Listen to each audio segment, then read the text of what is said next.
पंडित जवाहरलाल नेहरू देश के पहले प्रधानमंत्री तो थे। इतने ऊंचे पद पर बैठने का पहली बार उन्हें ही मौका मिला था, जिस मौके को वो बखूबी इस्तेमाल भी कर सकते थे। इस मौके को वो देश हित में लगा सकते थे। उन्होंने किसी हद तक लगाया भी, मौके का इस्तेमाल भी किया, लेकिन कुछ ऐसी गलतियां भी कर डाली जिनकी भरपाई कभी नहीं की जा सकती। हम भरपाई करते जा रहे हैं पंडित जवाहरलाल नेहरू की गलतियों की, लेकिन फिर भी यह भरपाई कभी पूरी हो ही नहीं सकती। देश हित में काम तो किया, लेकिन गलती इतनी बड़ी कर गए कि आज तक देश उनकी की गई गलतियों का ही अंजाम भुगत रहा है।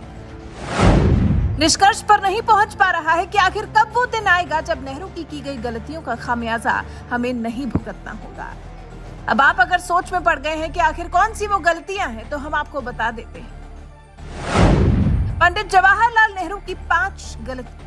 कश्मीर के भारत में विलय में देरी, कश्मीर पर कब्जे की नीयत से पाकिस्तान पर हमला किया, जंग के बीच सीजफायर का ऐलान, अचानक युद्ध रोकने से कश्मीर का बड़ा हिस्सा पीओके पाकिस्तान के पास चला गया, कश्मीर मसले को यूएन में ले जाना, कश्मीर विलय के घरेलू मामले का अंतर्राष्ट्रीयकरण, कश्मीर में जनमत संग्रह का फैसला, यूएन ने कश्मीरी लोगों को जनमत संग्रह का अधिकार दिया, आर्टिकल 370 बनाया, कश्मीर को विशेष राज्य का दर्जा दिया गया।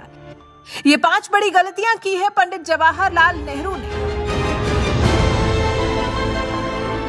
जिसका खामियाजा सिर्फ कश्मीर नहीं बल्कि पूरा देश भुगत रहा है, देश की जनता भुगत रही है। पंडित नेहरू की इन्हीं 5 गलतियों का जिक्र केंद्रीय मंत्री किरण रिजिजू ने किया। पूरे 7 दशक तक देश नेहरू की गलतियों की वजह से जूझता रहा है।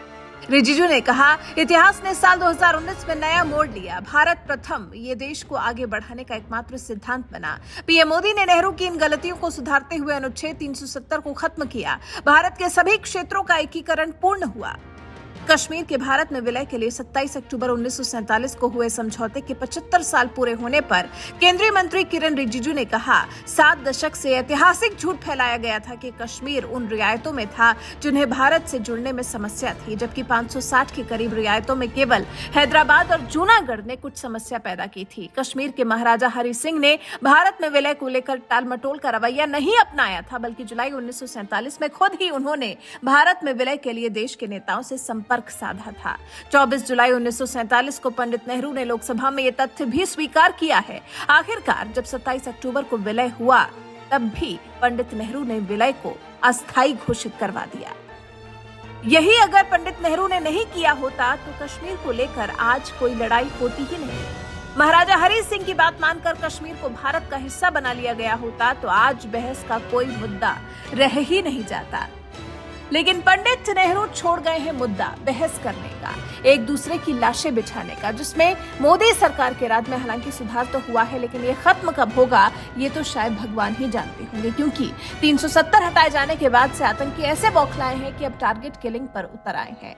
ऐसे में कब होगा कश्मीर की समस्या का समाधान? आखिर कब तक भरेंगे पंडित नेहरू की गई गलतियों का खामियाजा? सवाल कई है, लेकिन जवाब शायद किसी के पास भी नहीं है। वैसे आप नेहरू की गई गलतियों पर, जिन पर कांग्रेस ने हमेशा पर्दा ही डाला है, क्या कुछ कहना चाहेंगे? कमेंट कर हमें जरूर बताएं।